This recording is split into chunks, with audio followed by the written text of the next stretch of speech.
Alors, exercice G, c'est suivre des étapes d'un plan de construction. Et vous avez ici rien du tout en fait dans votre case. Donc, ça veut dire que tout le monde aura un dessin différent parce que vous allez tous mettre des points X et Y à un endroit donné. Alors, c'est parti. Je place le point, par exemple, un point X, un point Y ici. Et il ne faut pas oublier de les nommer. Donc, je vais l'appeler X, majuscule vu que c'est un point, et Y ici. Voilà. Je vais tracer une droite A telle que X appartient à A, mais Y n'appartient pas à A. Donc, je veux tracer une droite qui passe par X, mais qui ne passe pas par Y. Par exemple, hop, je vais tracer une droite, peu importe où vous la tracez, toujours au crayon gris évidemment. Je ne vais pas faire de trucs particuliers, je ne vais pas faire une droite horizontale si on ne me demande pas. Voilà, je vais tracer une droite comme ceci. On va y arriver. Avec la souris, c'est pas des plus faciles. Voilà, alors, en gris, finement, une droite A. Et je prends, je vous rappelle, tout l'espace de la zone de dessin. Et je n'oublie pas de nommer directement ce que je trace. C'est la droite A. Voilà, donc par X, je dois tracer la droite B telle que B est perpendiculaire à A. Donc on y va, je vais faire une perpendiculaire qui passe par X et qui est perpendiculaire à A. Hop, je place mon équerre, je fais bien attention à être bien perpendiculaire. Je trace. Elle est bien perpendiculaire et je la nomme B. Voilà. Alors, par Y, trace la droite C, telle que C est perpendiculaire à B. Donc, je dois tracer par Y une droite C qui est perpendiculaire à B. Donc, je me place évidemment perpendiculaire à B. Je regarde OK et je vais glisser jusque Y. Voilà. Je trace et je prends toute la place. Et cette droite, je l'appelle C. Voilà.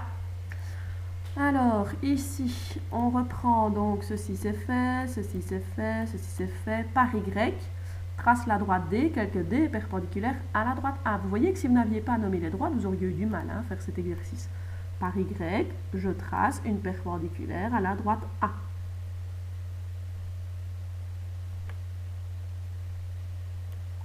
Voilà, voilà, et je vais jusque Y.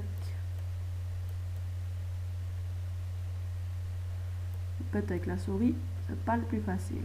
Voilà, je suis bien perpendiculaire, je trace, et cette droite, je dois l'appeler D.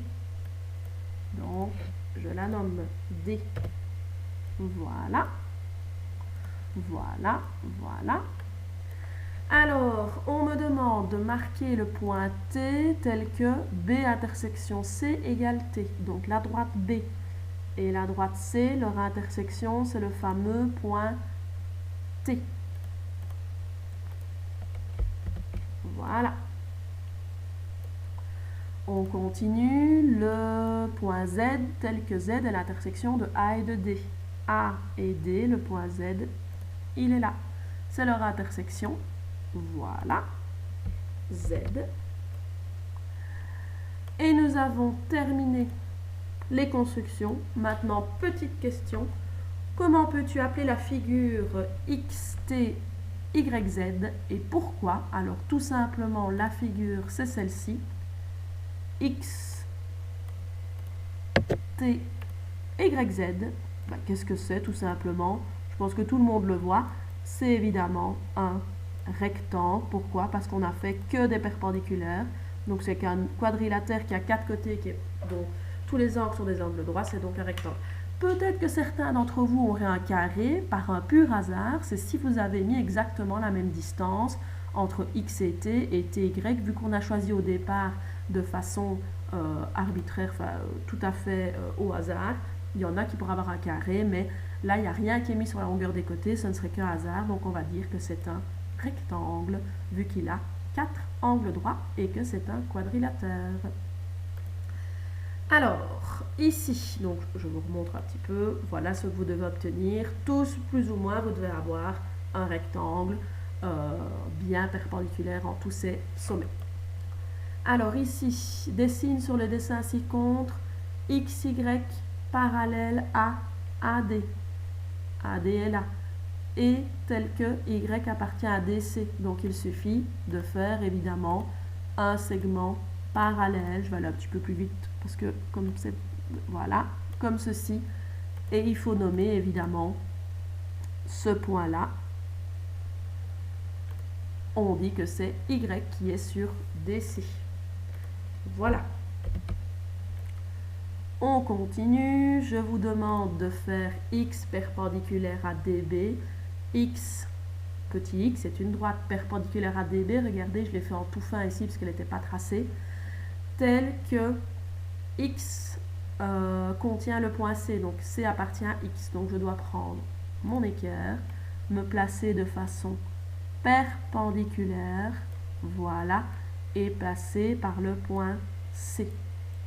Voilà, je trace ma droite au crayon, donc perpendiculaire à DB telle que elle comprend le point C.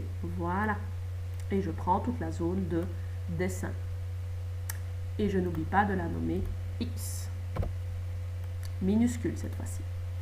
Alors, place M telle que M est l'intersection de X et de DB. Ben, j'ai bien fait tracer DB parce que nous avons le point M là-bas.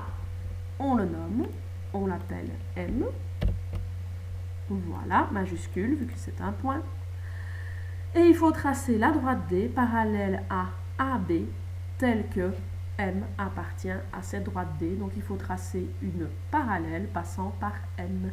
Donc, je prends mon équerre.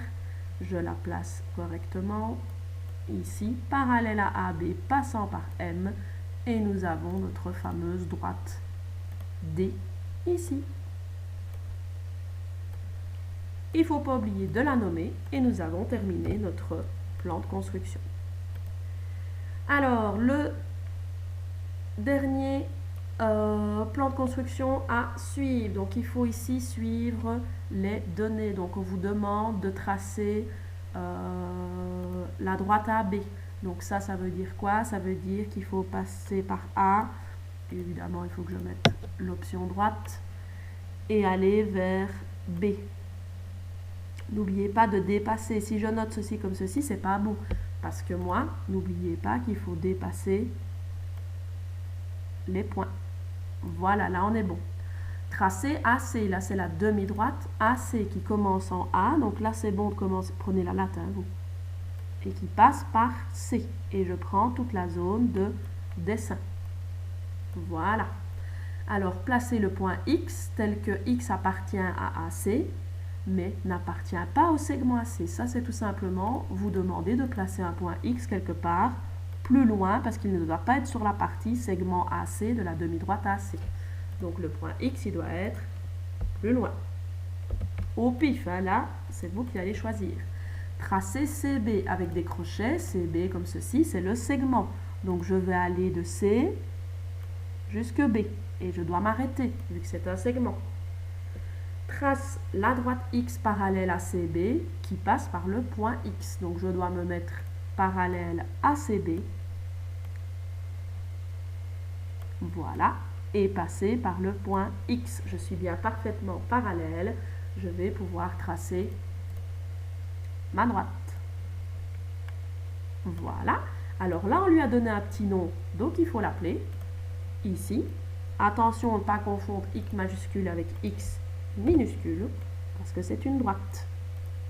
Et puis placer Y tel que Y est égal à l'intersection de X et de AB.